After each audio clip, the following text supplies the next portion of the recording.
Enggak, tuh beneran laku sampai miliaran apa cuma gimmick doang sih, Dok?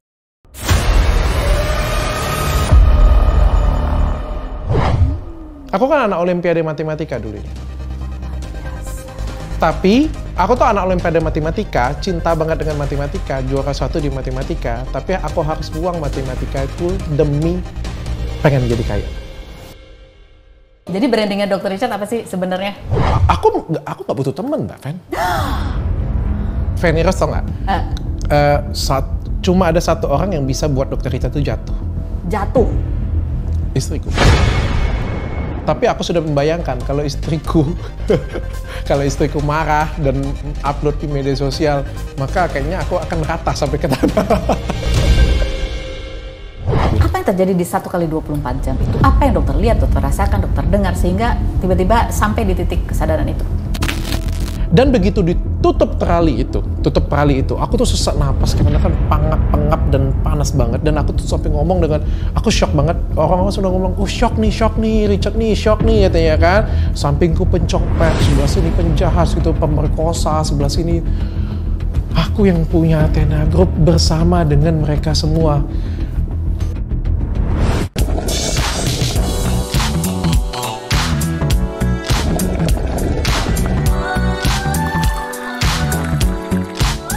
Lebih dari 20 tahun di dunia televisi, apa masih ada cerita yang belum pernah saya dengar? Oke then, let's spill the tea.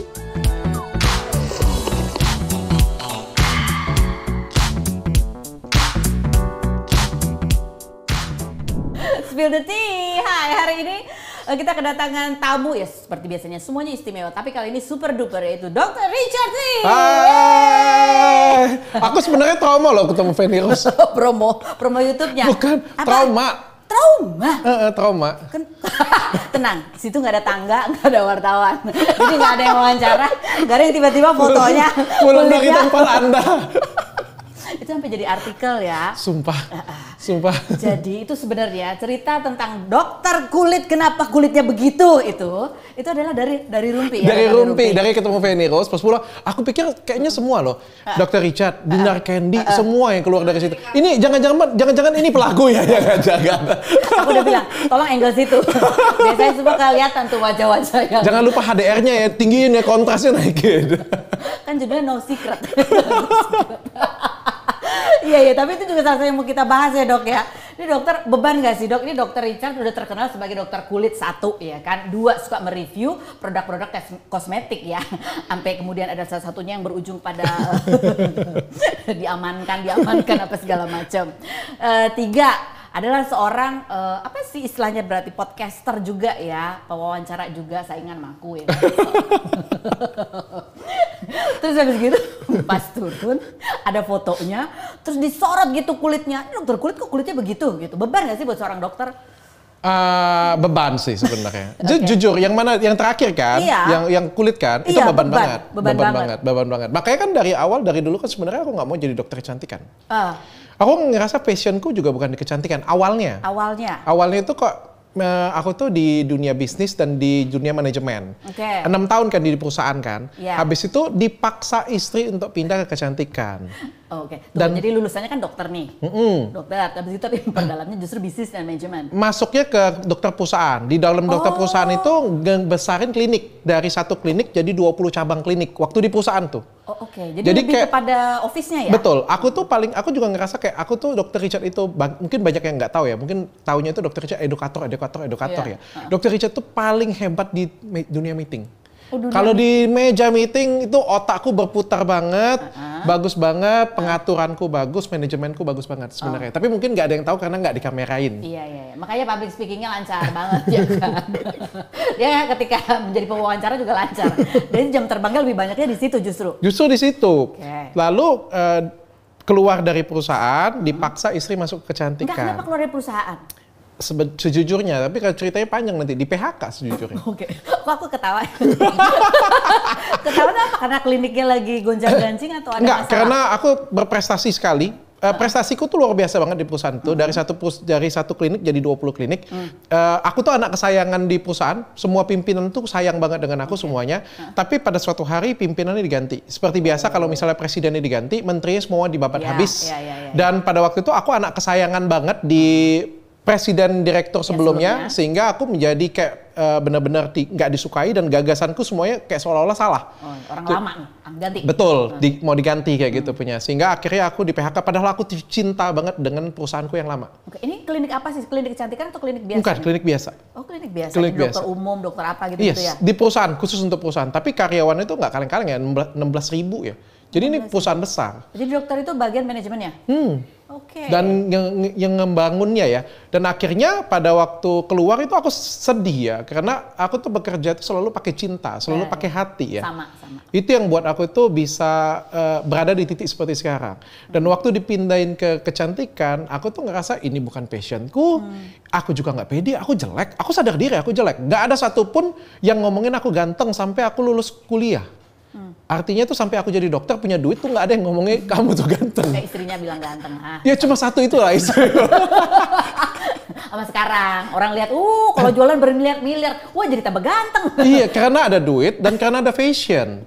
Oh, ada fashion. Ya kan aku ditanyain dengan Mary Riana, Dr. Richard fashionable ya, bajunya bagus.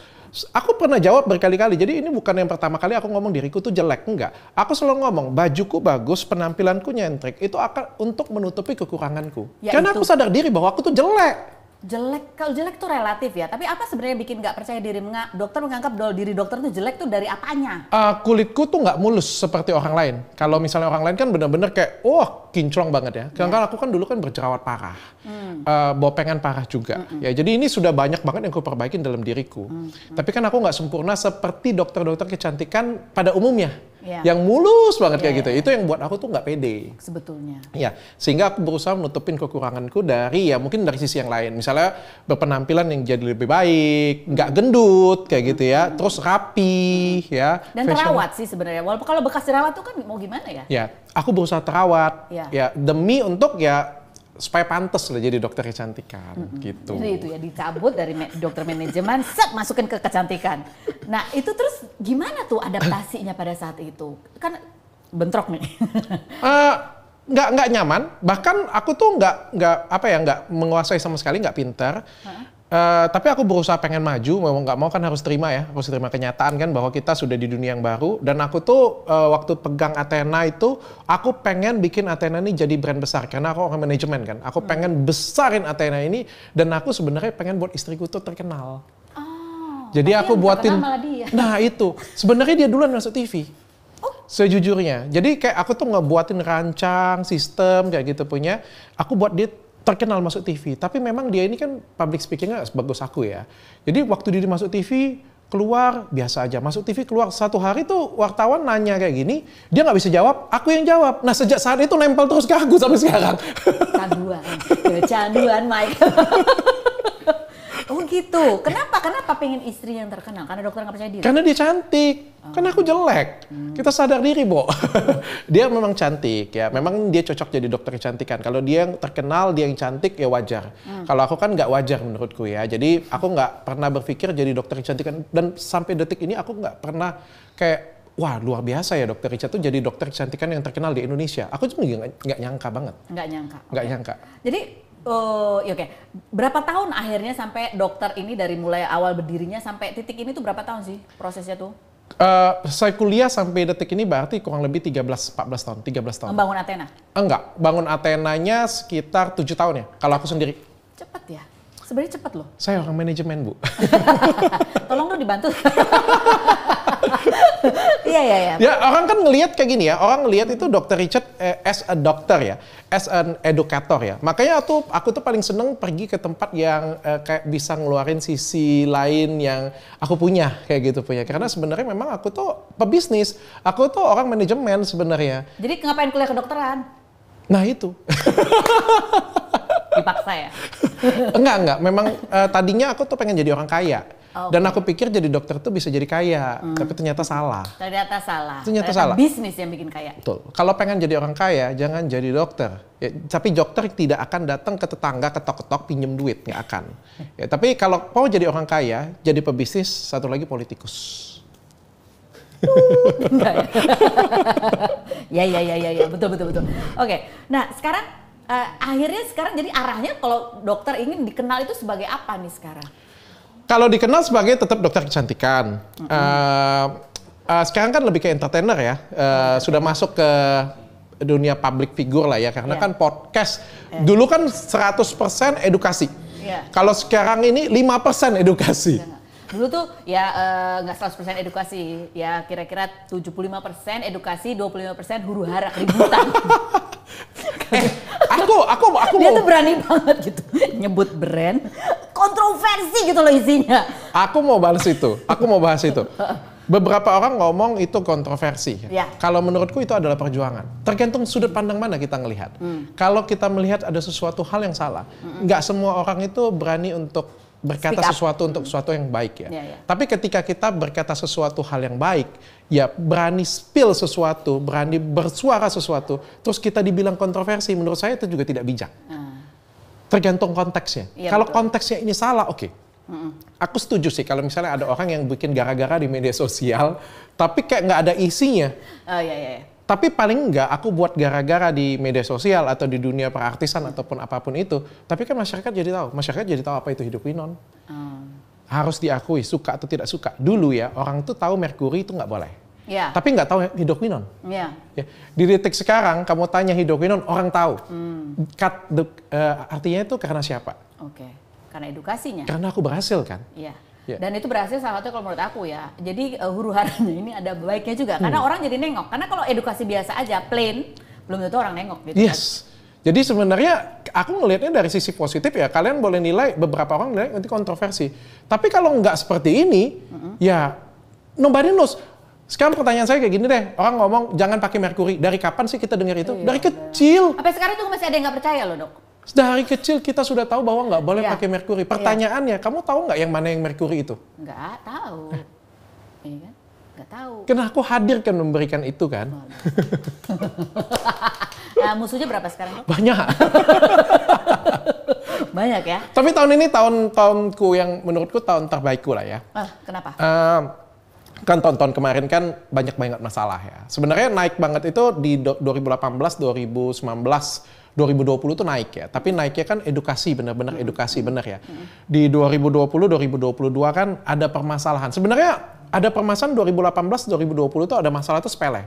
Ada LP, ada dipanggil polisi, tapi ya aku ngerasa aku benar dan aku apa adanya. Aku nggak jadi masalah kok, mau panggilan berapa banyak juga nggak ada masalah.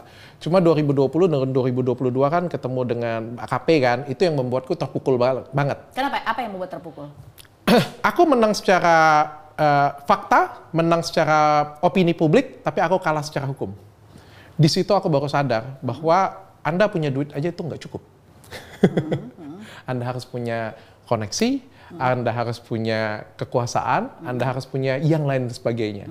Itu yang membuatku terpojok. Jadi dokter di dalam konteks itu nggak ngerasa ada salahnya?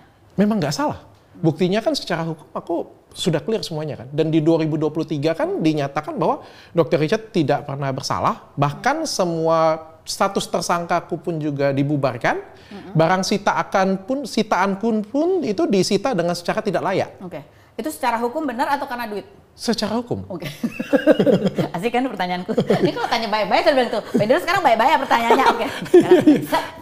Aku senang sih sebenarnya secara hukum, tapi memang aku menang kan secara hukum dan itu kan berdarah-darah. Aku membuktikannya itu berdarah-darah. Walaupun sebenarnya masyarakat tanpa itu pun juga bisa melihat bahwa aku yang benar. Tapi kan aku kan Benernya apa?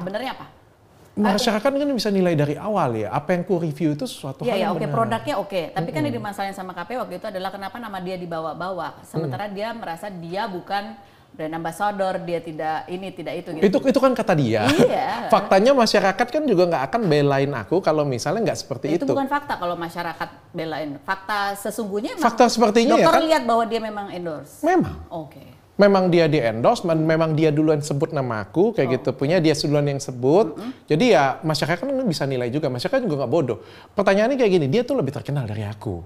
Dan orang lama, aku ini siapa lah, orang baru kayak gitu punya. Artinya kan masyarakat tuh kan nilai benar-benar ya sebagai juri ya ngelihatnya ya. Jadi mereka ngelihat apa adanya dan aku juga apa adanya. Inilah Tapi hikmahnya aku apa adanya. Hikmahnya apa sekarang? Hikmahnya. Sebagai seorang konten kreator ya, itu kan berarti artinya ya walaupun tadi kan punya duit, tetap aja gitu ya. Banyak. Ketika itu di dunia publik kan ada hal yang pakai rambu-rambu gitu. Apa? Banyak banget. Satu, aku jadi lebih berhati-hati, banget. Jauh lebih berhati-hati. Bahkan Berhati-hati aja kayak gitu ya, nggak berhati-hati. oh berhati-hati banget. Bahkan kalau aku nonton videoku yang lama, gila aku ngomongnya. Sadis aku ya. Sesadis ini aku ya. Ya emang. Menggebu-gebu itu aku tuh pengen ngasih tau fakta kayak gitu, punya saking menggebu-gebunya banget. Ya. Yang kedua, aku jadi ngerti hukum. Oh, ngerti hukum. Aku tahu yang mana tepi jurang, yang mana jurang beneran. Terus suka bilang, ya dokter Richard tuh suka banget ya berdiri di pinggir jurang. Jadi paham hukum. Iya, paham hukum. Yang ketiga, koneksiku juga jadi lebih luas sekarang. Karena aku juga pengen memperbaiki diri kan. Aku juga kenal dengan, gara-gara itu aku kenal dengan Bang Hotman. Aku kenal dengan beberapa orang hebat yang lain. Yang selama ini kayak aku nggak pernah mau kenal dengan mereka. Selama ini nggak pernah mau kenal? Enggak. Sombong. Bukan sombong, gini. Aku jujur ya, aku tuh nggak pernah karang-karang cerita dan aku tuh apa adanya. Dr. Richard itu lahir dari keluarga yang amat sangat miskin. Sampai di detik aku sukses, klinikku banyak, aku punya cukup banyak cabang, ya aku punya uang lah kayak gitu punya. Aku tanpa bantuan siapapun. Aku nggak dibantu orang tuaku, aku nggak dibantu saudara-saudaraku, aku tidak dibantu siapapun teman artis, aku tidak dibantu pejabat manapun. Aku berdiri di bawah kakiku sendiri. Dan aku nggak dibantu. Jadi pure. Dan orang-orang yang seperti itu punya ngerasa kayak, aku nggak butuh kalian, aku nggak butuh kalian, aku nggak butuh kalian. Pada kenyataannya, pebisnis yang jauh lebih sukses lagi, mereka itu membutuhkan support. Mereka membutuhkan koneksi. That's why makanya mereka itu beli mobil mewah supaya ada koneksinya satu sama lain. Yang belum tentu saling bantu, tapi kayak ya saling menguatkan, bisa seperti itu. Kayak jaringan lah ya. Ya, jaringan. Nah, di tahun 2022 kemarin aku sadar itu yang aku nggak punya, itu yang orang lain punya. Aku sukses, yes, aku berdiri sama tegak dengan mereka, tapi yes. Tapi bukan nggak punya teman, aku nggak punya relasi yang benar-benar luas dan berbagai macam. Temanku tuh ya, aku nggak butuh teman, Mbak Fen. Aku ngomong dengan istriku dulu ya, aku nggak butuh teman. Temanku satu-satunya dalam hidupku yang aku butuhkan adalah istriku. Kalau berteman dengan cara yang fake, untuk apa menurutku? Ya, berteman itu semua karyawan kita pun juga teman sebenarnya. Tapi kan teman karena ada kepentingan dia kerja dengan kita. Kita ngomong seperti itu punya ya. Sekarang kalau kita ngomong teman seperti apa sih yang kita ngomong? Teman SMA, teman kuliah, teman bersaing, atau teman apa ini? Udah cerita kayak gini kayaknya ada sesuatu kejadian yang membuat Dr. Richard punya pandangan seperti tak punya teman, nggak perlu. Pernah diapain dok? Enggak. Jujur. Enggak. Kan biasanya kalau ya misalnya orang lihat tidak punya koneksi, tidak punya modal, itu kan kadang sering kali dipandang rendah gitu. Pernah berharap sesuatu atau pernah berteman sesuatu kemudian dicurigai. Ada nggak pengalaman seperti itu? Enggak. Aku bukan berpermasalahan itu, tapi permasalahannya mungkin karena aku bisa sampai di titik seperti itu tanpa siapapun. Aku berteman, temanku banyak. Tapi ya temannya ya biasa-biasa aja, teman dekat ya, teman personal aja kayak gitu, punya teman yang tidak perlu aku pamerkan di kamera atau dimanapun gitu kan. Tapi kalau ternyata setelah naik, Anda itu untuk capai di top of the top lagi gitu, memerlukan banyak relasi. Oke, dan ini adalah ilmu yang dipelajari setelah kena masalah. Iya, jadi itu sisi positifnya. Jadi aku sekarang kenal dengan banyak orang, kenal dengan orang-orang hebat, kenal dengan orang-orang kaya, dan di podcast kan kita juga kan setelah ngobrol kan jadi kenalan, relasi jadi lebih banyak. Pimpinan perusahaan ini tahu, orang terkaya nomor sini tahu, gitu. That's why ya, aku baru ngerti gitu. Kalau dokter menguasai bidang kedokteran gitu ya, akan beda jadinya. Ternyata dokter itu memang passionnya bukan di kedokterannya saja gitu ya, tapi justru bisnisnya, manajemennya, mengembangkan ini semua, termasuk branding ya. Ya, semacam itulah ya kurang lebih ya. Jadi brandingnya Dr. Richard apa sih sebenarnya? Tetap edukasi sih. Dan aku tuh nggak bisa dilepasin dari, karena mungkin dari dulu kan aku ngajar ya. Kan waktu kuliah dulu kan kalau kamu tanya dengan aku, dok kan katanya miskin. Tapi kok bisa kuliah lulus kedokteran, kan kuliah kedokteran mahal. Aku ngajar privat. Ngajar apa? Les privat. Pelajaran. Anak SD, anak SMP, anak SMA. Pelajaran apa dulu yang? Matematika. Aku kan anak olimpiade matematika dulunya. Luar biasa. Tapi aku tuh anak olimpiade matematika, cinta banget dengan matematika, juara 1 di matematika. Tapi aku harus buang matematika itu demi pengen jadi kaya. Kenapa? Gimana? Maksudnya emang kalau jadi kaya kan perlu matematika? Oh iya, kalau jadi kaya perlu matematika. Tapi kan maksudnya itu sebenarnya Cita-cita dulu guruku. apa dengan matematika itu? Wah, aku tuh cinta banget. Kalau aku sudah jatuh cinta dengan suatu hal ya, aku tuh sudah benar-benar fokus banget. Makanya aku bisa jadi juara di mana-mana matematika. Tapi suatu hari guruku tuh ngomong dengan aku, Richard, kamu tuh sayang banget. Bakat kamu tuh luar biasa banget di matematika. Dan kamu begitu masuk ke kedokteran, kamu membuang bakat kamu yang luar biasa itu. Terus aku bilang dengan guruku, ya nggak apa-apa Bu, aku pengen jadi orang kaya. Karena kalau aku di matematika, aku mau jadi apa? Ya mentok-mentok dosen. Mohon maaf ya, bukan aku mengecilkan apa ya kayak gitu ya. Tapi kan kalau misalnya aku ngambil jurusan matematika, ujung-ujungnya aku ngajar ya kan, atau menjadi guru besar, atau menjadi sesuatu. Ada banyak loh sebenarnya. Iya, tapi ya aku juga nggak, pada waktu itu aku nggak kepikir. Ya, waktu itu aku pikir tuh yang jadi orang kaya itu dokter ya gitu. Iya. Aku juga nggak pikir kan jurusan matematika nanti jadi apa kayak gitu kan, jauh. Jadi sekarang udah kaya belum? Cukup lah. Aku sudah menghilangkan hal yang duniawi bahkan sekarang. Oh ya. Dulu gimana, sekarang gimana? Oh, gara-gara Mbak KP, aku mundur dari perusahaan loh. Perusahaan mana? Perusahaanku. Athena Group. Jadi pada waktu itu kan aku di penjara 1 kali 24 jam. Ya, Anda ini bertemu dengan seorang Dr. Richard yang sudah ambisinya itu sudah berkurang 50% sebenarnya. Jadi dulu tuh aku tuh orangnya ambisius banget. Jadi kalau misalnya aku pengen sesuatu, aku pengen kejar, aku tuh pengen merajai dunia, pengen pengen juara 1 lah kayak gitu ya. Terus pada waktu aku di penjara 1 kali 24 jam, itu tuh benar-benar pukulan yang luar biasa. Benar-benar pukulan yang luar biasa. Keluar dari situ, aku masih ingat jalan pagi dengan istriku, aku ngomong dengan istriku, kayaknya aku sudah selesai, aku bilang, semua yang ku cari aku juga sudah punya, aku bilang, ya puji Tuhan untuk kehidupan kita sehari-hari ya lebih dari cukup, aku bilang, untuk yang sekarang aja kita nggak bisa habiskan, aku bilang, aku mundur aja dari perusahaan, aku bilang ya, aku sudah cukup sampai di sini, aku bilang, aku akan serahkan semuanya ke adik kandungku, biar dia semua yang urus, aku bilang, aku akan fokus ke pencapaianku yang lain. Yaitu? Aku mau di dunia entertain lebih kayak untuk edukasi masyarakat. Aku bilang, aku akan habiskan diriku benar-benar kayak, ya udah edukasi masyarakat aja, aku bilang kan. Toh semuanya sudah ngalir, biarkan semuanya rezeki yang mengalir ya apa adanya aja. Aku bilang. Apa yang terjadi di 1 kali 24 jam itu? Apa yang dokter lihat, dokter rasakan, dokter dengar sehingga tiba-tiba sampai di titik kesadaran itu? Semuanya, aku sesak napas di sana. Belum pernah dimasukin aja, aku dimasukin ke dalam penjara ya. Itu pas kita masuk dalam penjara ya, itu dimasukin lagi paling dalam. Aku pas jalan lihat, oh ini penjara nih, masih bagus nih. Masuk lagi lebih dalam lagi, wah ini masih lebih, masih mending lah, ini masih oke. Masuk lagi lebih dalam lagi, aku yang paling dalam, paling sudut. Dan itu tuh jelek banget.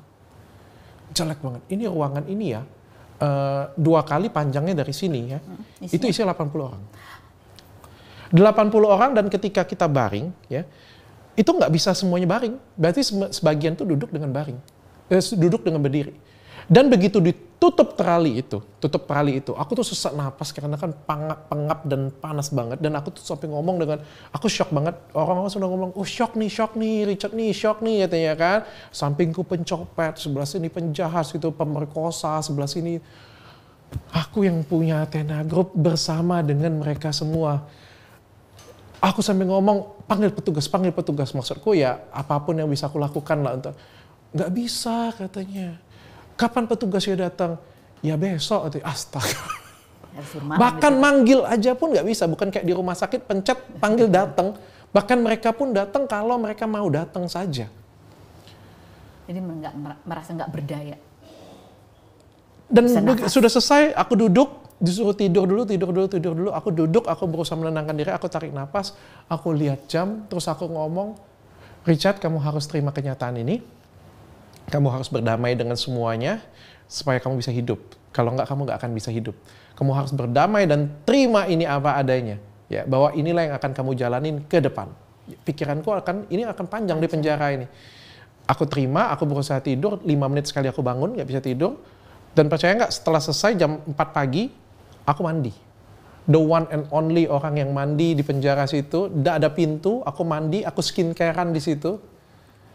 Sudah selesai, aku duduk.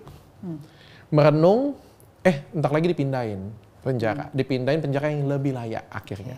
Oh untunglah, berarti kan mereka ya mungkin pengen kasih shock mental ya untuk aku ya kayak gitu. Pindah yang lebih layak, tempat mantan penjaranya Habib Rizik. Di situ jauh. Isinya berapa orang tuh? Cuma berdua. Di situ jauh lebih layak. Di situ jauh lebih layak. Di situ jauh lebih layak. Dan akhirnya malamnya aku dikeluarkan. Ya sampai detik ini aku nggak benar-benar lepas dari kasus hukum ya. Benar-benar pure nggak ada masalah kasus hukum. Tapi itu tuh benar-benar mukul aku banget. Okay. Itu kan situasi di dalam ya. Itu secara fisik, mental kena. Tapi tadi sempat mikir, aduh ini harus terima lah. Ini kebayang bahwa ini akan jadi di jangka panjang gitu. Apa yang ada di pikiran yang paling berat gitu? Berkaitan dengan ya karir yang udah ditata segala macam. Ada pikiran apa? Hancur semua.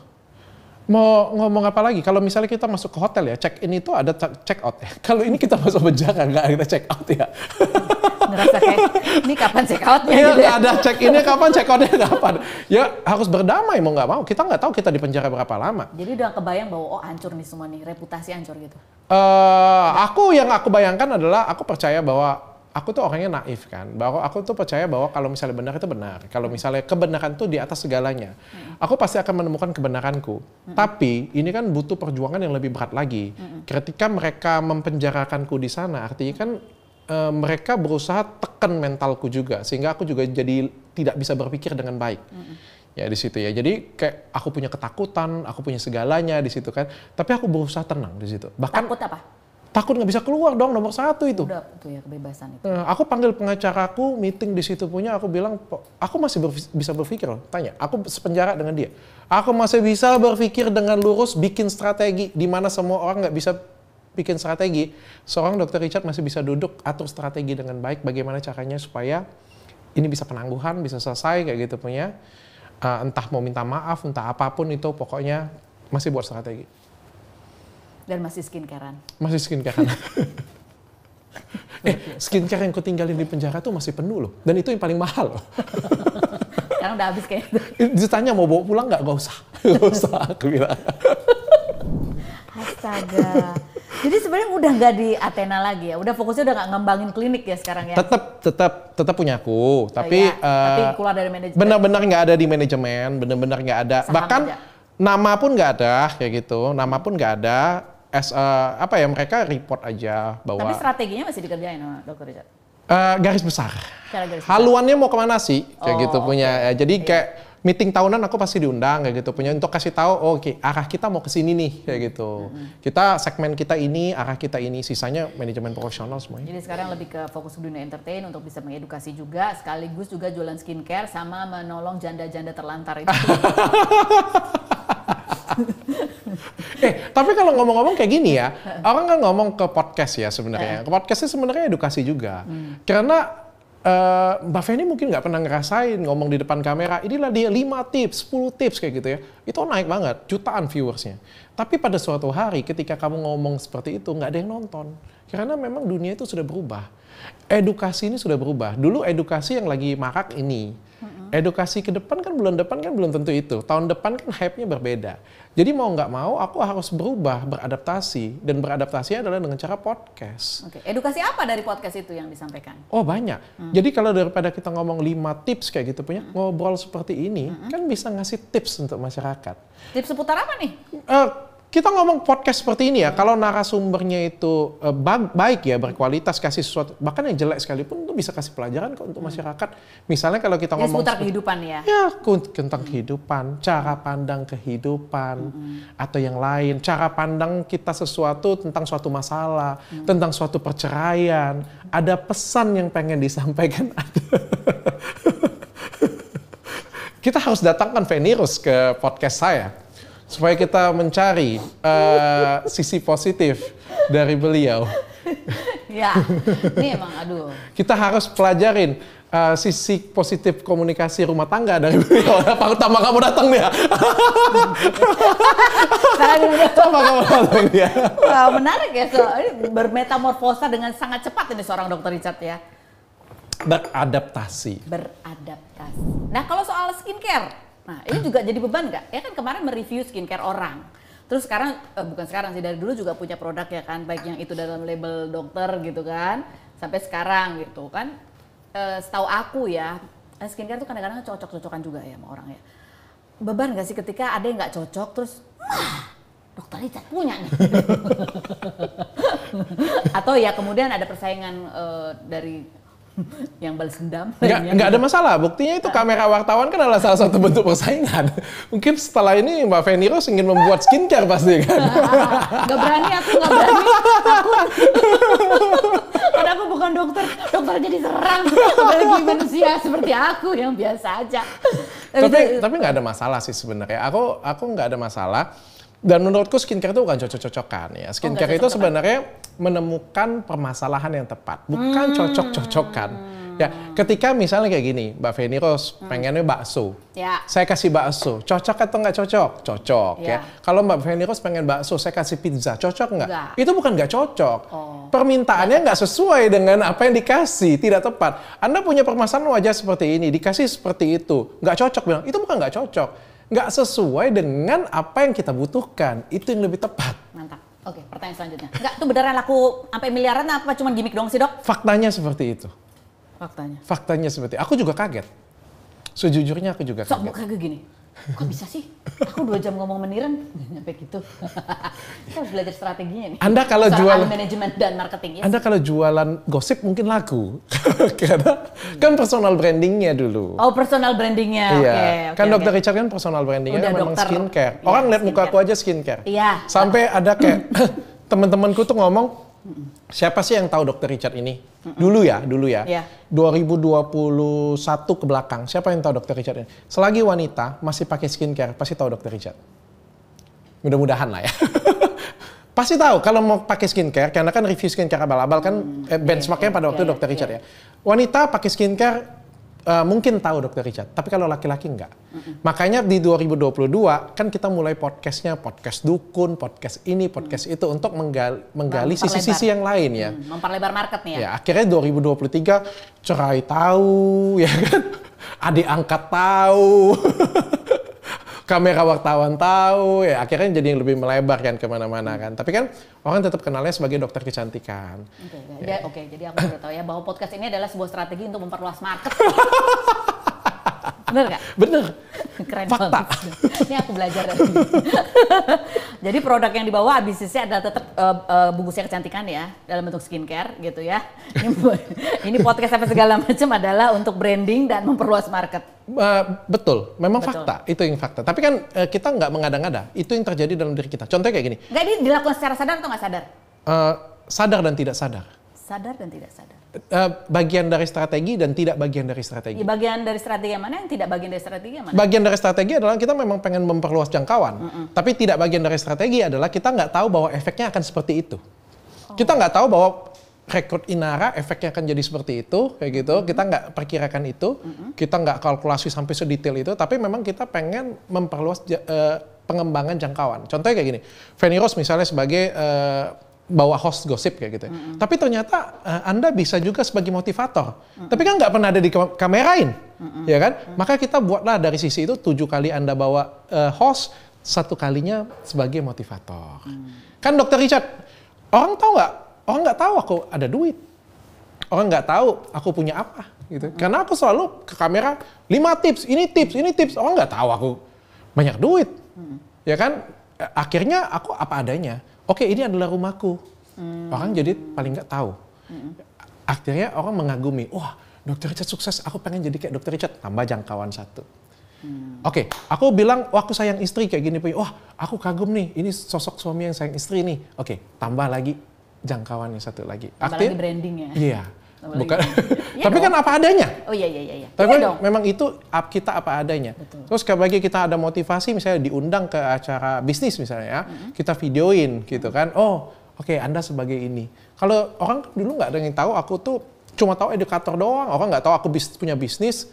Orang nggak tahu aku pebisnis. Orang nggak tahu aku juga apa ya, pokoknya banyak nggak tahu. Kerja untuk ngembangin klinik gitu, itu nggak tahu sih gitu ya. Aku dulu taunya pertama kali ketemu dokter Richard nih kan, pernah tuh ya, datang ke kliniknya dulu yang di daerah mana sih, aku lupa, BSD. Di BSD. BSD ya. Dokternya galak banget gitu. Gitu, serem banget sih dokternya. Aku takut, aku nggak berani deket-deket, nanti aku diomongin. Jujur loh. Tapi baik, tapi takut gitu. Aku tuh belum terkenal. Kita belum dibawain pempek ya kan. Padahal sudah dibawain pempek, masih takut. Masih takut.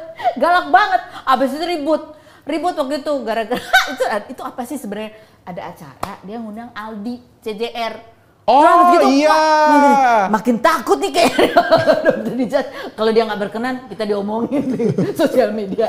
Pada waktu itu aku belum terkenal loh. Tapi aku udah kenal. Sudah kenal ya? Waduh luar biasa. Di saat aku belum terkenal loh, seorang Feni Rose mengetahui aku. Itu ada apa sih dok ceritanya begitu tuh? Oh ini aku tuh ngebayar dia untuk hadir di acara di Lampung, opening di Jampung, tapi dia nggak datang. Oh gitu, bukannya dia udah ngasih tahu kenapa dia nggak datang? Ya tetap aja dia kagak datang. Oh ya udah bayar emang? Ya, sudah bayar masalahnya dan nggak dibalikin kayak gitu. Sudah dibayar, kan tidak profesional, sudah dibayar. Makanya panggil aku lah, kenapa sih nggak panggil aku? Oke, ini tadi ya dokter bilang. Feni Rose lebih mahal pada waktu itu. Gimana? Oke. Tadi dokter bilang bahwa ini bagian dari strategi nggak sih dok? Gitu. Ada yang bagian dari strategi, ada yang ternyata nggak disangka-sangka gitu hasilnya. Ini cerita di balik merekrut Inara dan kemudian merembet menjadi dokter yang menolong perempuan-perempuan teraniaya. Tadi aku bilang, dok, jadi aku brand ambassador, terus saya bilang, enggak. Yang direkrut hanya perempuan-perempuan yang teraniaya. Aku nggak mau. Tapi katanya Anda juga cukup teraniaya. Aku menganiaya.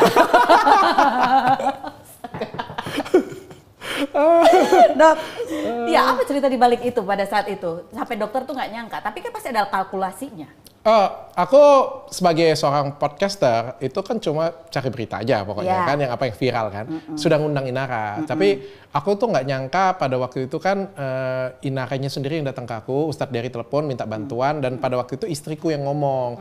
Nah ini bisa jadi komunikasi, bisa jadi pesan bahwa seorang wanita itu harus cantik untuk dirinya sendiri, harus punya modal, harus punya value, jangan tergantung dengan si suami kayak gitu. Supaya waktu ditinggal kita ada sesuatu nih, nggak kosong. Istri yang ngomong.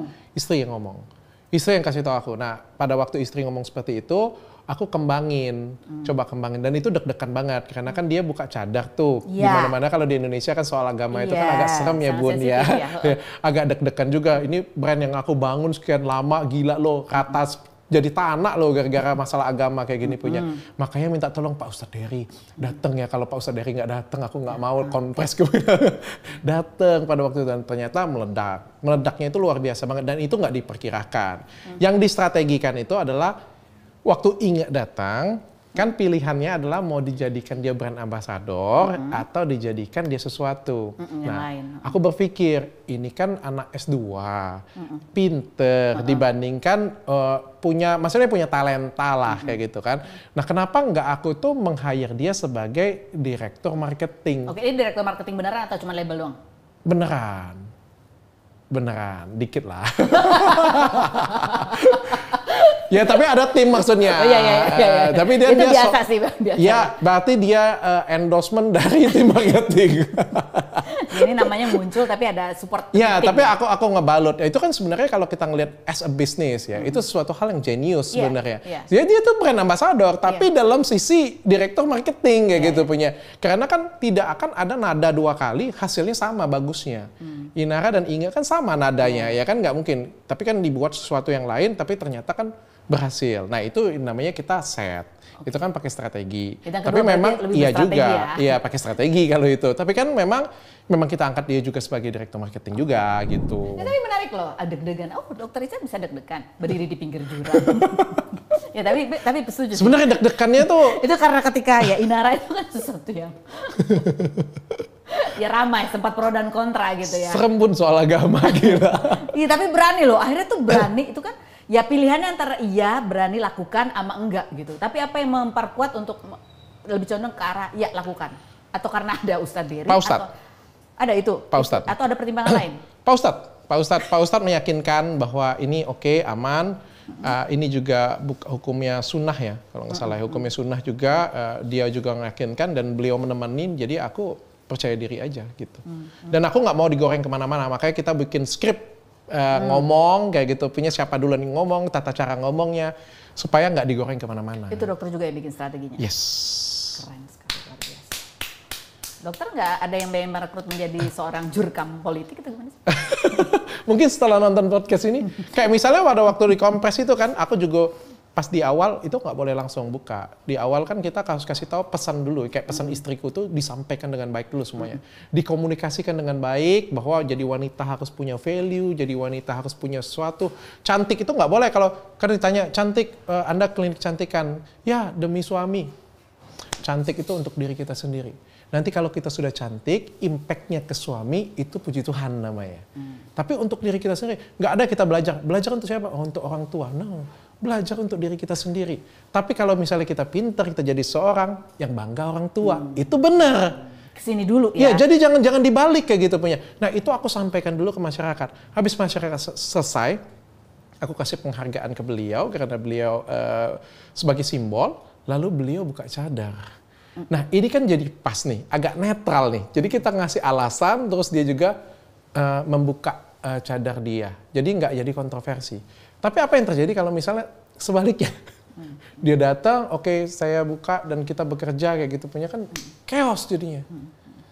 Tidak ada latar belakang gitu, ujuk-ujuk gitu ya. Ya. Orang nggak tahu yang nyusunnya itu aku gitu. Ini sampai kepikiran gitu.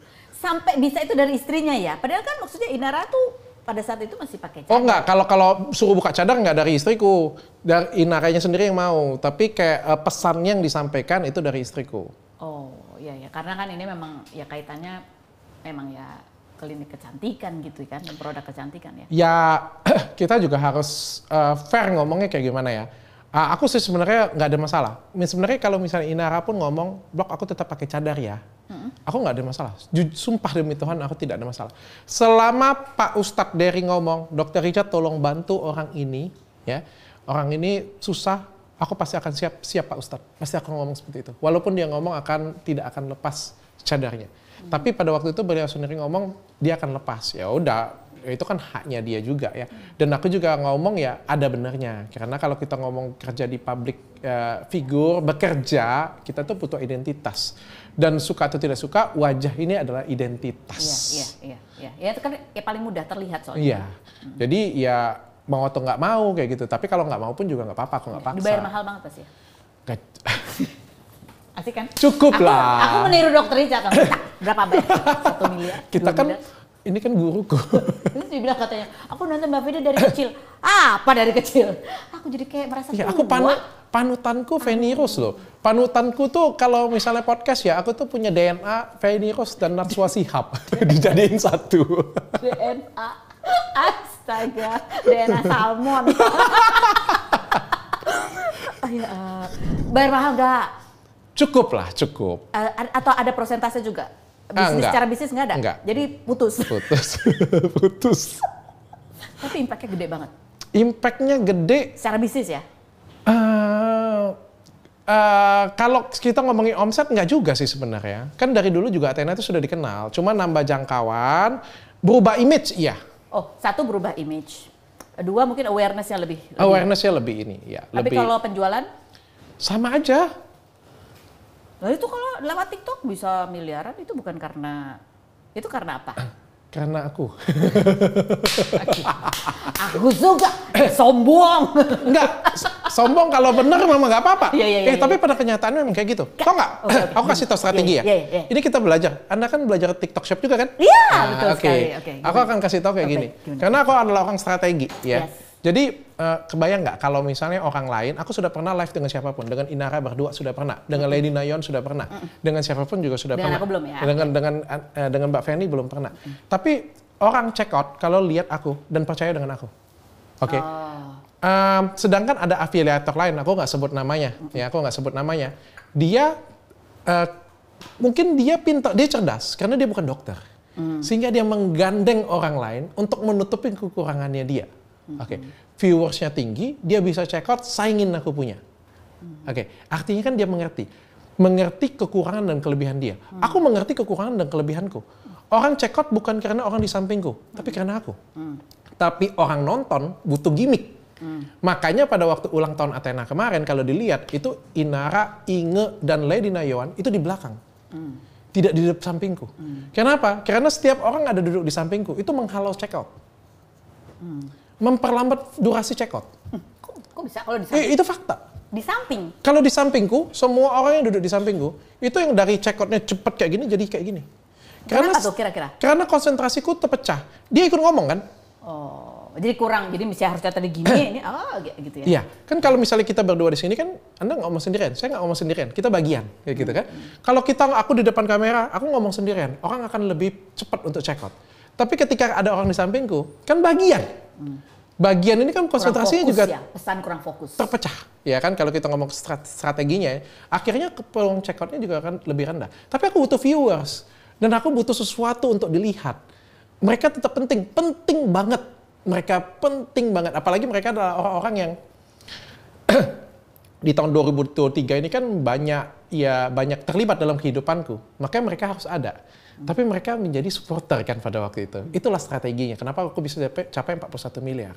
Dan kenapa mereka nggak ada di samping aku, tapi ada di belakang aku. Gitu. Itu ada ilmunya ya. Jadi kalau komunikasi persuasif itu salah satunya adalah mengenai masalah kredibilitas gitu ya. Kredibilitasnya adalah jual skincare yang ngomong dokter gitu kan, dia tahu betul. Apalagi dokter yang pernah mereview skincare abal-abal. Lebih lagi tuh kredibilitasnya nambah gitu ya. Tapi juga perlu daya tarik visual gitu. Dokter bilang tadi ya kekurangannya salah satunya adalah secara visual. Dokter merasa nggak ganteng atau nggak mulus, nggak apalah segala macam. Datanglah itu di belakang, bukan cuma secara visual tapi juga secara story. Ya, story mereka memperkuat. Gitu paling nggak untuk motivasi bahwa aku ingin bisnis skincare ini, aku ingin beli skincare ini supaya aku secantik dia. Nah, dia. Gitu pinter. Anda jadi sadar kan bahwa saya bukan dokter kan sebenarnya. Bukan. Anda yang provokator. Anjir. Tapi keren ya bisa ngomong santai kayak gini sama dokter Risha. Dulu aku lihat dokter Risha tuh kayak takut sebenarnya. Enggak, itu tuh karena image. kayak galak banget ya. Sekarang ini biasa senyum. Ya ternyata benar dulu dia gak butuh teman. Makanya kayak jutek banget. Karena itu tuh image skincare abal-abal. Kan nggak mungkin aku ngomongin. Enggak. Sebelum itu pada saat ngasih empe-empe juga udah galak ngasih. Baik kok, lu bawa ya. Oh iya. Tapi image itu tuh semua orang loh. Hah? Semua orang tuh nganggap aku tuh galak. Ya, jadi kan? enggak galak. Oh, aku tuh humoris, ceplos-ceplos ya. Apa adanya orangnya. Tapi orang tuh nganggap aku galak tuh mungkin karena dulu tuh video-videoku tuh galak kan. Kalau review kan kayak gitu kan. Ya kan nggak mungkin juga aku ngomong kan, ya Bu ini abal-abal. Tapi itu bagian dari diri dokter. Kan nggak mungkin aku ngomong kayak gitu. Tapi itu memang bagian dari dirinya. Memang ada dalam diri aku juga. Dulu pernah ikut teater atau apa gitu nggak sih? Enggak. Demonstrasi? Enggak bisa acting dari dulu itu nggak bisa acting, nggak bisa apa-apa. Jadi ini benar-benar kayak ya apa adanya aja. Apa adanya ya? Apa adanya aja. Menarik sekali ya dokter. Oke dok. Nah sekarang udah jadi orang terkenal nih dok. Amin. Apa aja sisi negatifnya yang dirasakan? Oh, nggak bisa acak-adul keluar rumah. Terakhir nggak acak-adul aja kamera wartawan sudah kan. Cuma acak-adul. Kalau dulu salah aja salah ya. Iya, kalau dulu aku tuh keluar pakai celana pendek. Kayak nggak mandi gitu ya, rambut aut-autan gitu ya. Nggak ngapa-ngapain, nggak pakai, pokoknya nggak makeup, nggak apa-apa lah kayak gitu keluar. Kalau sekarang nggak bisa. Pakai sandal aja nggak mau. Iya, Pak. Kalau dulu kan pakai sandal jepit malah keluar. Oh. Kalau dulu ya pakai celana pendek. Padahal kaya ya. Iya, apa adanya kan kita kan nyamannya itu. Kalau sekarang kan nggak bisa. Masalah duduk di mana aja kan bisa difoto orang, bisa diajakin foto kan malu juga kita juga. Betul. Itu salah satunya ya. Jadi tampil ke depan harus tetap representatif gitu kan. Nah ini kan tadi peran istri tuh besar sekali gitu ya dokter. Banget. Kemarin rame gara-gara dia bilang kalau menemukan orang yang dicintai langsung baru kali ini kata dokter Richard. Baru kali ini ketika komentar soal istrinya, soal cinta yang kedua itu, wah dia langsung diserang oleh ibu-ibu. Biasanya disayang sama ibu-ibu ya kan. Dor. Kayak Feni Rose tau nggak? Cuma ada satu orang yang bisa buat dokter Richard itu jatuh. Jatuh? Istriku. Aku analisa diriku tuh sampai ke sana. Siapapun itu pernah menghantamku. Skincare abal-abal pernah. Berpuluhan kali mereka menghantamku dari sisi hukum. Hancur nggak? Nggak hancur. Aku makin naik. Artis sampai aku kena hukum, kena dihukum, masalah hukum, nggak hancur. Malah aku baik-baik saja dan lebih tinggi lagi. Apapun yang ditembak ke aku, bahkan kamera wartawan sekalipun, aku tidak hancur dan aku baik-baik saja. Tapi kecuali satu hal, jangan istriku. Jangan istri. Pernah emang? Nggak pernah. Tapi aku sudah membayangkan kalau istriku marah dan upload di media sosial, maka kayaknya aku akan rata sampai ke tanah. Karena satu, secara sumber kekuatanku adalah dia. Ya. Bahkan kalau misalnya aku ribut dengan dia, aku nggak punya fondasi, nggak punya kekuatan lagi untuk berdiri kayak gitu ya. Yang kedua, dia kan sudah banyak kali untuk mendukung aku. Ya. Beliau orangnya juga baik, cantik gitu ya. Dan ketika aku di penjara kemarin kan dia nangis untuk aku. Dan ketika aku misalnya menzolimi dia atau melakukan suatu hal yang jelek untuk dia, maka katalah aku sampai ke tanah. Sudah bisa dikasih. Bener kan? Ya aku juga bisa bilang kayak gitu. Jadi padahal sebenarnya statementku pada waktu itu ada statement yang biasa aja. Bahkan statement yang biasa saja dan statement yang benar seperti itu aja aku bisa dihujat orang. Bayangkan kalau misalnya aku mukuli dia, besok jadi infotainment, Anda menggoreng itu tiga hari 3 malam. Tergantung rating. Iya. Dan percayalah saya akan dihujat pagi siang malam. Tentu. Iya. Tentu dia langsung jawab. Ya walaupun ini baru sekedar wacana doang. Padahal kan gitu, kita temenan, Anda nggak mau belain saya gitu. Enggak lah. Anda bela rating ya? Aku mau bela wanita, women seperti women. Enggak deh, bercanda dok. Tapi ya benar deh sebenarnya. Kalau lihat dari ceritanya kan gitu ya, di PHK yang mengarahkan untuk klinik kecantikan istri gitu ya. Inara yang memberi masukan istri gitu ya. Di penjara yang nangis-nangis bikin konten. Istri sampai akhirnya viral dan orang tahu banyak gitu. Semua istri gitu. Dan yang ngajarin aku banyak hal juga istri. Walaupun porsiku tuh juga banyak banget yang bisa ngerubah dia. Tanpa aku pun juga nggak akan bisa jadi seperti ini. Tentu, tapi fondasiku yang aku bisa ngomong fondasi yang paling fundamentalku adalah istri. Ketemu di mana? Adik tingkat. Ceritain dong, gimana cara jatuh cintanya, perjuangannya sampai akhirnya bisa menikah. Ngejar dia pertama kali kayak biasa sebagai kakak tingkat yang eksis kan kayak gitu kan, naksir dengan semua adik tingkat yang datang semua di chat semuanya. Naksir dengan semua adik tingkat yang cantik pokoknya, semua adik tingkat yang cantik semua di chat, tapi dia cuekin aku pada waktu itu. Dicuekin benar, akhirnya aku pacaran dengan temennya. Sahabatnya pacaran lama 2 tahun, akhirnya mau menikah dengan dia, sudah sampai pembicaraan mau nikah gitu ya. Benar-benar intens banget lah pada waktu itu. Tapi nggak nyaman. Nggak nyamannya cuma karena perbedaan agama. Jadi dia Kristen, aku Katolik. Nggak nyaman. Padahal aku cinta banget dengan dia dan dia juga cinta dengan aku. Akhirnya kita putus. Pada waktu putus itu aku mencoba deketin istriku lagi. Ya, Reni, aku chat dia dan dibales. Deketin itu karena apa? Karena dia temennya atau karena Enggak, karena naksir kayak gitu. Ada naksir. Sebenarnya iseng-iseng aja, belum tentu juga dengan dia kan hidupku kan. Jadi itu hanya salah iseng-iseng aja ya. Salah satu yang dicat benar. Tapi gayung bersambut dan pada waktu itu singkat banget, cuma nggak sampai 1 bulan. Dia duluan yang ngomong suka dengan aku loh. Dia duluan yang ngomong suka dengan aku, padahal dia nggak suka dengan aku. Dan aku juga tidak suka dengan dia. Gimana? Dia tidak suka dengan aku dan aku pun juga tidak suka dengan dia. Tapi dia duluan yang ngomong suka. Tapi dia ngomong suka itu adalah dia melihat aku sosok, dia juga orangnya realistis. Dia ngeliat suatu sosok Dr. Richard ini orangnya cerdas, orang yang mau bekerja, orang yang bertanggung jawab, orangnya look smart. Okay. Ya, dia ngeliat future-nya akan jadi orang sukses. Dia pernah ngomong dengan aku, Richard itu cuma bisa jadi 2 orang. Yang pertama, kalau nggak sukses banget kamu. Kalau nggak cuma jadi pecundang. Karena orang yang cuma ngomong-ngomong aja, tapi nggak sukses, itu pecundang kan? Ya ada 2, kalau nggak ngomong, Anda sukses, Anda luar biasa. Kalau nggak, Anda cuma jadi pecundang. Ya beruntungnya aku jadi pemenang kan sampai detik ini. Nah makanya dia ngelihat bakatku dan dia kayak inilah orang yang pas untuk aku. Sedangkan aku pada waktu itu cuma pengen cari ya orang yang pas dalam hidupku aja, pacaran dengan dia, hari pertama, hari kedua, wah gila. Kayak aku tuh kayak di padang gurun yang kehausan, tiba-tiba dapat air yang segar.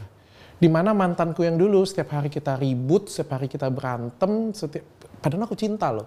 Sayang tapi kayak berantem terus, perbedaan pendapat. Dengan istriku yang ini kayak, apa aja mau kamu?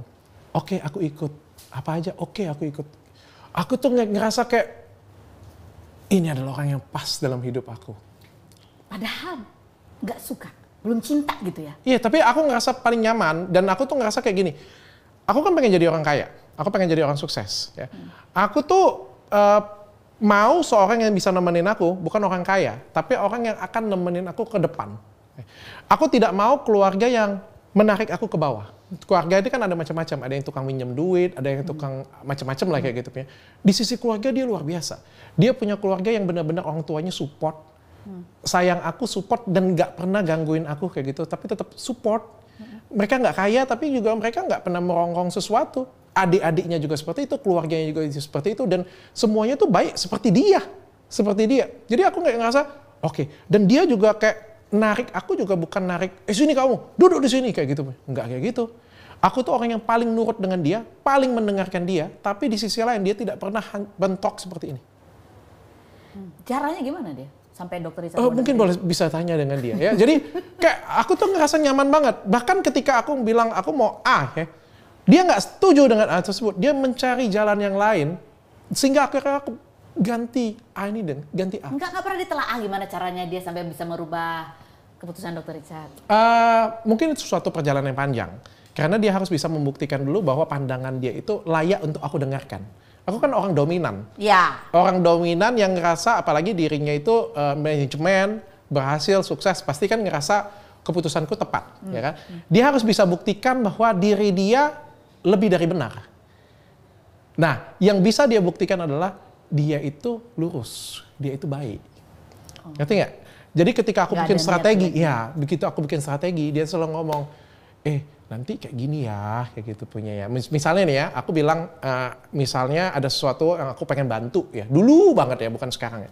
Aku pengen bantu, tapi ada niatanku yang lain, kayak gitu. Misalnya, aku mau bantu supaya nanti viral nih, kayak gitu punya. Nanti dia benerin, jangan kayak gitu. Kalau mau bantu ya bantu aja, kayak gitu punya. Kalau misalnya itu jadi viral, maka itu ambillah sisi positifnya. Nah, itu tuh masuk ke relung jiwaku. Karena kebaikannya. Iya, karena dia baik kayak gitu punya. Sedangkan aku ini kan orang ya pokoknya ngelompat-ngelompat aja kan. Nah, itu tuh masuk ke dalam diriku. Sehingga akhirnya aku mau mendengarkan dia. Kayak makan juga ya, jangan kayak gitu kok. Kita makan harus makanan sehat. Tubuh kita ini representatif apa yang kita makan. Nah, aku tuh jadi mendengarkan dia akhirnya. Jadi dia tuh bisa ngontrol jalanku tapi juga tidak menghalangi jalanku. Kami menikah 11 tahun tuh hampir nggak pernah ribut. Damai, sejahtera, nggak pernah, ya pernah ribut tapi kayak nggak pernah ribut gede, nggak pernah berhari-hari, nggak pernah. Dan komunikasi kami juga lancar banget ke chatan. Dia tahu aku mau ke Fanny Rose, dia tahu aku mau kemana-mana kayak gitu. Tahu nggak kalau banyak yang ngechat dokter cewek-cewek? Tahu. Tahu.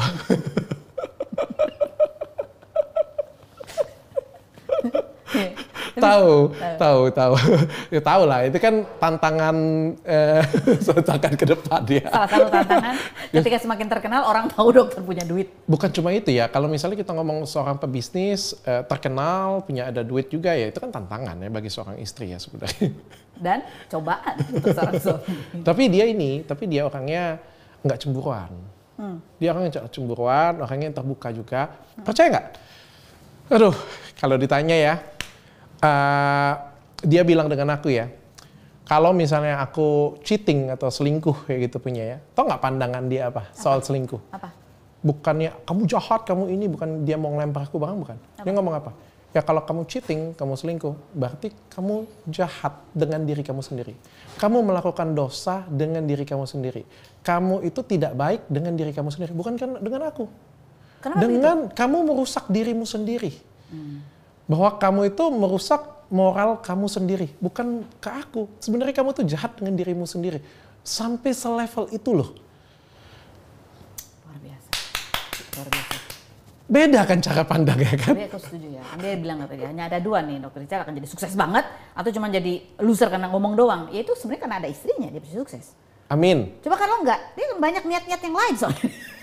Salah jalan. Atau emosional, mungkin emosinya lebih nggak terkontrol. Seorang dokter Richard itu kan orangnya melompat-lompat ya.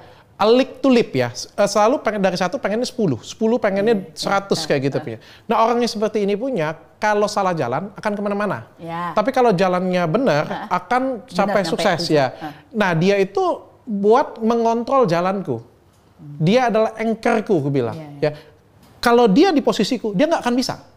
Dia orangnya benar-benar pasif. Dia orangnya dokter sejati. Dia nggak akan, bahkan aku selalu ngomong, bahkan kalau dia nggak nikah dengan aku, nggak akan bisa sampai titik ini juga dia. Betul. Karena dia bukan tipikal orang yang seperti itu. Kalian Aku saling tipikal orang seperti itu. Tapi orang seperti aku itu rentan banget untuk salah jalan. Ketika kita terlalu cepat lari, orang tuh akan, ayo sini bro, kita misalnya kita pakai narkoba, pakai ini, pakai itu. Dia selalu mengingatkan. Keren. Bahkan kan aku bilang tadi ya, ini podcastnya kan agak sering kali berada di tepi jurang. Dokter pernah bilang, istrinya gimana ngomong, wah itu sebenarnya yang udah tampil itu udah hasil editan istri. Bukan editan istri, dia nonton dan nanti dia akan review, dia akan ngomong menarik atau enggak. Oh dia nonton dulu nih sebelum tayang? Ya, dia nonton nanti dia ngomong, oh ini menarik nih, oke ini bagus nih, ini hati-hati nih katanya kan. Ini sensitif gak sih, dia bilang gitu. Tapi gak pernah ngelarang, dia cuma nanya ini sensitif gak sih gitu ya? Ngelarang, ada yang ngelarang, dia ada yang bilang gak setuju. Tapi tergantung argumenku juga. Tapi kalau dia gak setuju, biasanya aku lempar lagi ke kuasa hukum, yang tadinya aku gak lempar ya gitu punya kan. Terus aku biasanya aku bahas lagi ke tim. Misalnya ini suatu hal yang sensitif banget nih, kita bahas ke tim nih, kira-kira layak nggak untuk diperdengarkan nih, kayak gini punya. Kalau nggak layak udah nggak usah tayang gitu. Pernah nggak ada yang nggak didengerin, jadi istrinya ngomong gitu, tapi tetap bablas, ternyata emang benar, firasat istri benar. Oh enggak, aku tuh selalu hampir 95%, 99% aku tuh mendengarkan istriku banget. Jadi kalau andai aku tidak mendengarkan istriku, artinya dia yang sependapat dengan aku.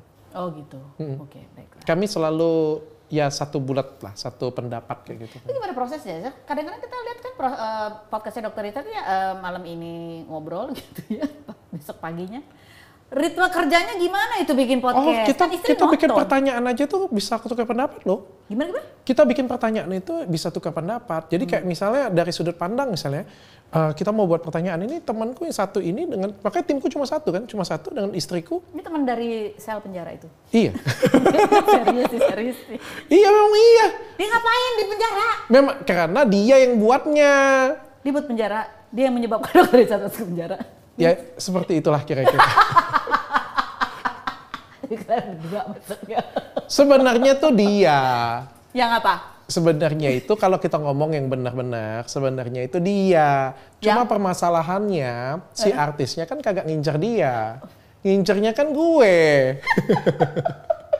Oh berarti gue ya, udah kenal udah lama ya? Iya, ini yang memang timku. Oke, jadi ini bikin pertanyaan nih? Bikin pertanyaan kan diskusi. Diskusi sama siapa? Tanya dengan istri, dengan timku. Jadi kayak bikin diskusi, tanya sudut pandangnya dari sini nih tanyanya kayak gitu punya. Abis itu ya pertanyaannya nggak jauh dari skrip.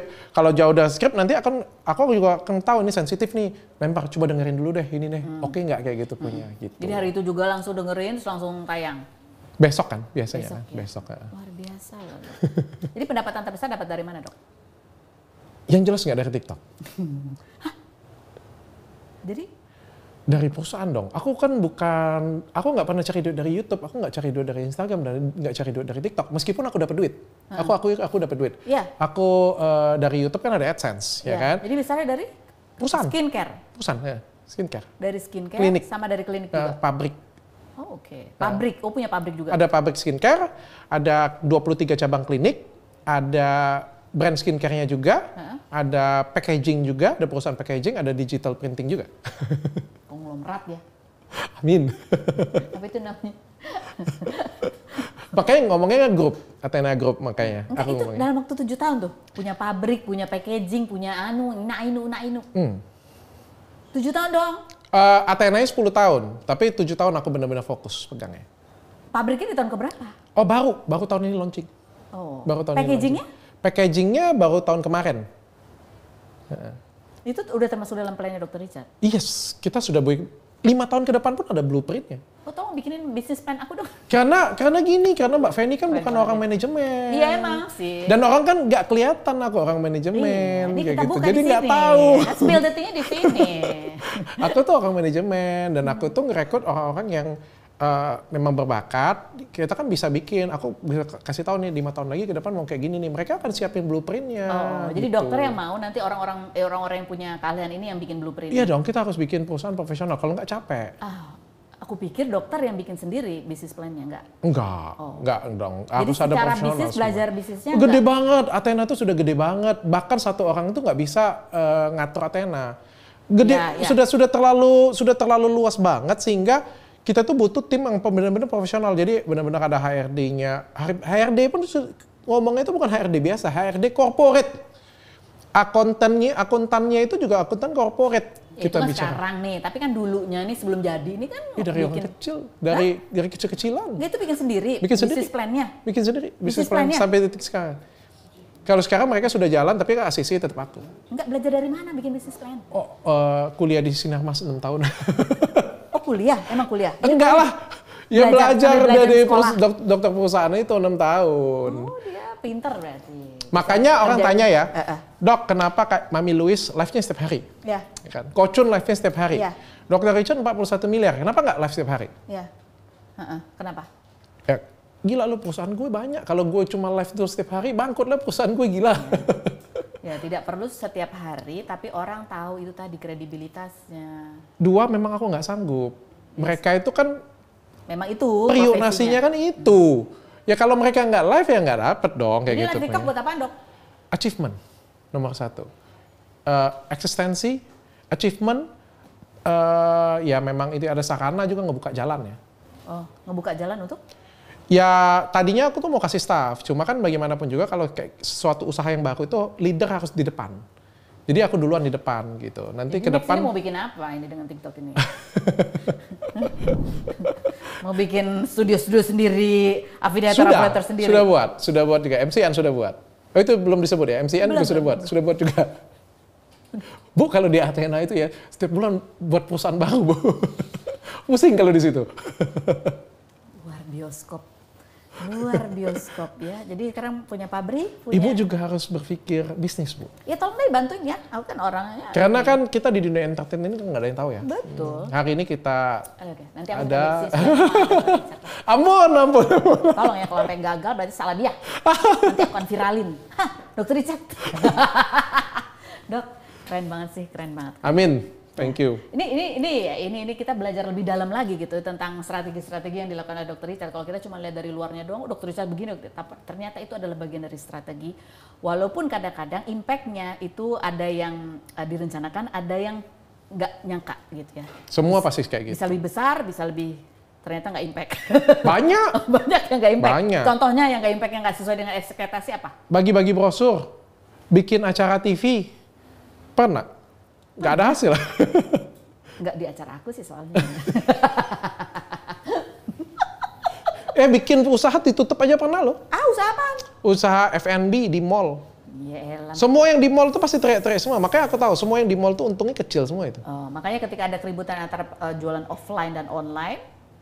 Ya online tetap jual biasa lah. Sekarang modalnya ini. Kecil.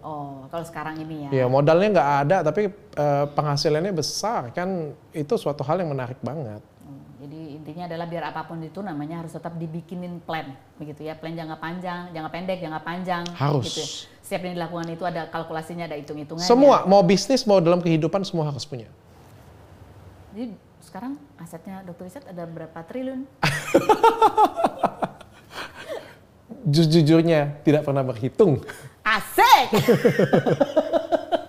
Yang penting mau apa ada duit gitu aja. Mau beli sesuatu ada duit. Tapi ini ya, satu dia punya plan. Yang berikutnya adalah itu yang terpenting juga tadi tentang istrinya, peran istrinya ya. Itu sebagai apa mungkin apa istilahnya? Hati nuraninya gitu ya. Nah, iya. Kadang-kadang kayak gue nggak punya hati nurani ya jadi buatnya pokoknya. Karena kan kita di dunia fana ini ya, artinya kan amat mudah kita terbawa arus. Ya arus ya materialistik, ingin ini, ingin itu, hitungannya cuma duit, hitungannya cuma keuntungan duniawi gitu. Tapi ketika ada pendamping yang sesuai, yang tadi membersihkan nurani, itu sehingga jalannya lebih berkah gitu kan istilahnya. Kenyataan memang kayak gitu. Istriku bukan orang yang boros, padahal dia bisa akses semuanya dan dia bisa beli semuanya.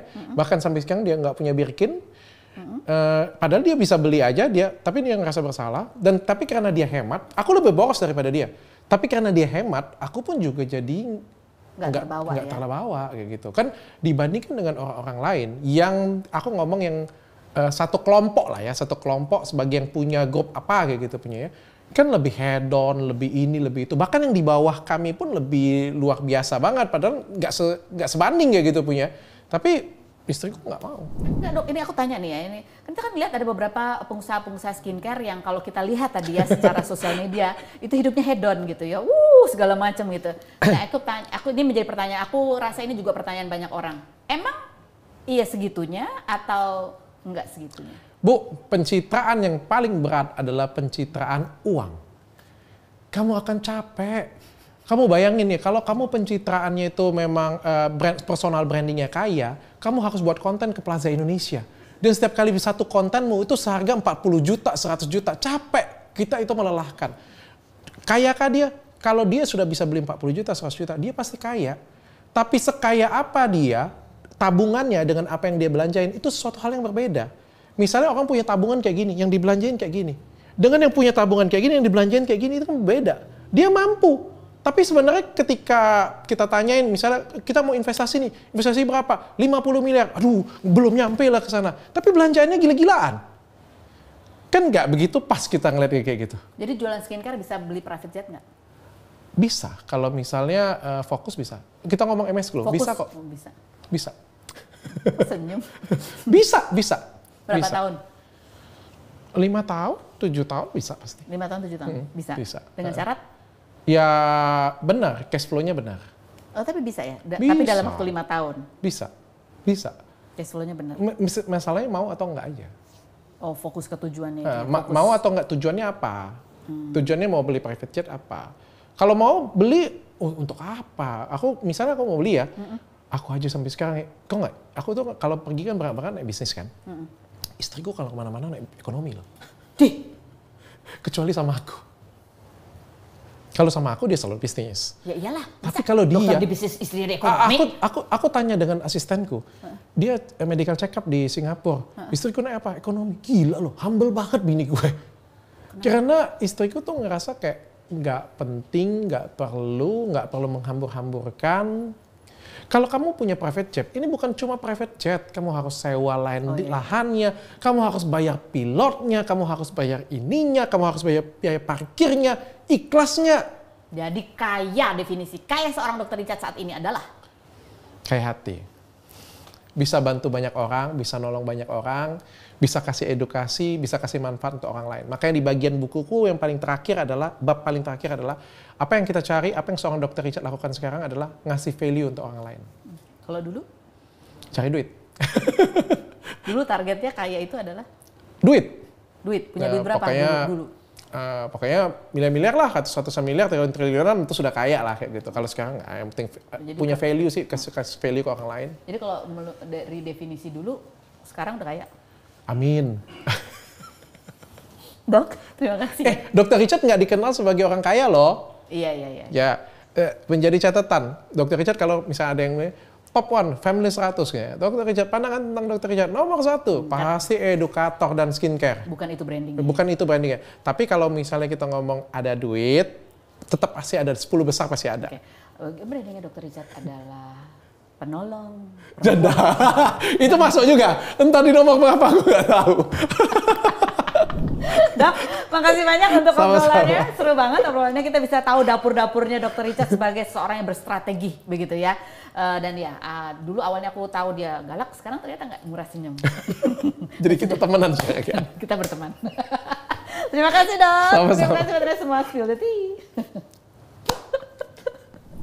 Okay then, let's spill the tea.